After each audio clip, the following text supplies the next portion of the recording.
بعد النهارده يا حبايبي هنعمل احلى تورلي بط بالخضار، بس انا عملته في صينيه بطريقه سهله جدا وبسيطه. بصوا يا حبايبي جمال البط بتاعي. بصوا البط، بصوا الخضار، بصوا الوان الخضار، بصوا احلى خضار واحلى بط مشوي من غير سليق من غير تشويح. هو بيتبل بالمرتة بتاعتي، بدخله على الخضار يدي طعم حكاية، طعم تحفة. ما اقولكوش على الريحة، ما اقولكوش على الجمال. بصوا جمال البط يا حبايبي، بصوا الجمال اهو. بصوا بيغرز معايا ازاي.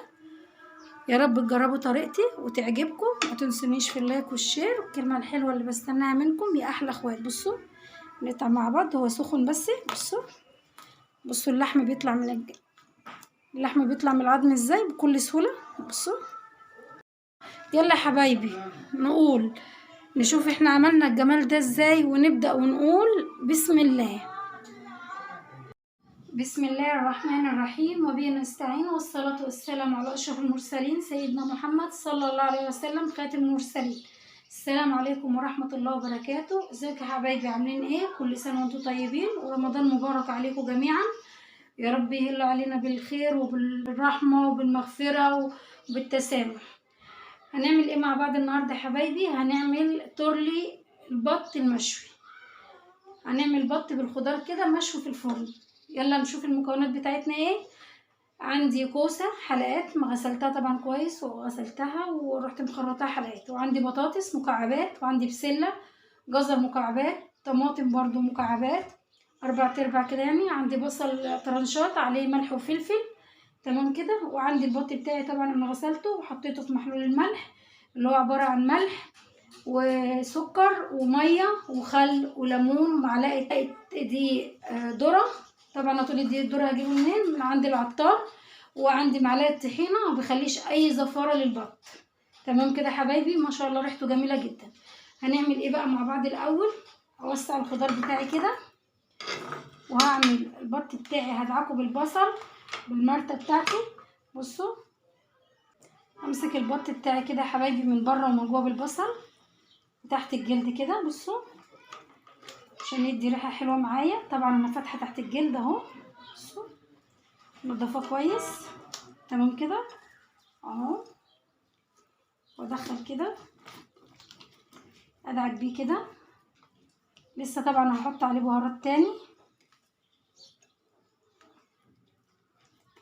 عشان خاطر يدي طعم كده للبط ويبقى مبهر من جوه، واخد خلطه حلوه كده معايا، تمام كده. امسك بطايه كده. احتجت بصل تاني بجيب، تمام كده. بس انا ايه الطبق بتاعي مش واخد. بصوا كده بصوا اهو. دي البطايه الاولانيه كده اهو. بصوا بين الورك كده. بصوا اعمل البطايه التانية برضو بنفس الطريقه، ماشي. احشيها بصل كده، وهدعكها من بره، ارش ملح وفلفل عليهم كده من بره، فلفل اسمر كده. طبعا الخلطه دي لو انت عملتيها من بالليل بيكون احسن، تمام. بتخلي البط طعمه جميل جميل جميل كده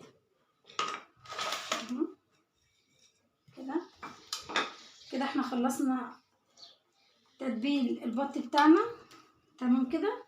هنشوف بقى الخضار هنعمل فيه. هركنه على جنب وهنشوف هنعمل ايه في الخضار بتاعنا. بصوا اهو كله ما شاء الله خد الطعم وريحه البصل. هركنه على جنب ونشوف هنعمل ايه بقى في الخضار. بصوا يا حبايبي هنزل بالكوسه، البطاطس، الجزر، حبه خضار مشكلين كده. بصوا والبسله، طماطم، وعندي بصل، وده البصل، تمام كده. والبهارات بتاعتي عندي بصل بودر وشطه وتوم بودر وخلطه مشاوي، وعندي كمون وفلفل وملح اسمر. هنزل بالخلطه بتاعتي كده وهقلب كل الخضار بتاعي، تمام كده هقلبه كويس عشان ياخد طعم البهارات بتاعتي. بصوا تشكيل الخضار، بصوا الالوان، بصل احمر وبصل ابيض. بصوا بصوا حبايبي، بصوا الخضار بتاعي، ما اقولكوش على الريحه، ريحه تحفه تحفه تحفه. ان شاء الله تجربوا طريقتي. ما تنسونيش في اللايك والشير الكلمه الحلوه اللي انا بستناها منكم يا احلى اخوات. هجيب البط بتاعي بقى اللي انا عملته بالمرتة، احطه كده. انا شلت الزور عشان خاطر ايه، اخد راحتي كده في البطه. بصوا البطتين بتوعي كده، وانزل كل البصل كده، واحط ملء كوبايه ميه عليها ملح وفلفل اسمر، واحط عليها معلقه سمنه، وادخلها فرن البوتاجاز بقى لحد ما تستوي، وبعد كده نرجع لبعض تاني. طبعا ممكن تغطيها بورق زبده ورق الومنيوم عشان تستوي بسرعه، ممكن تسيبيها كده.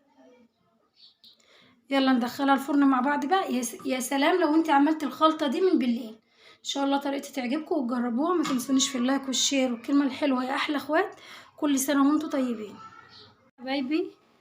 صينيه البط المشوي بالخضار، او تسموها التورلي اللي انتوا حابين تسموها، انا عملتها في الصينيه. بصوا البط يا حبايبي، بصوا مستوي ازاي.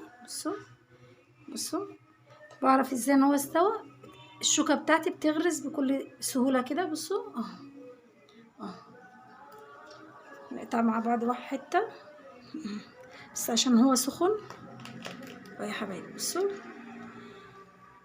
اللحم بيطلع من العظم ازاي بكل سهوله. بصوا والخضار بتاعي ماسك نفسه ازاي، ما تهرش معايا. كوسه وبطاطس، بصوا، والجزر برضو. بصوا الجمال، احلى تورلي خضار بالبط المشوي.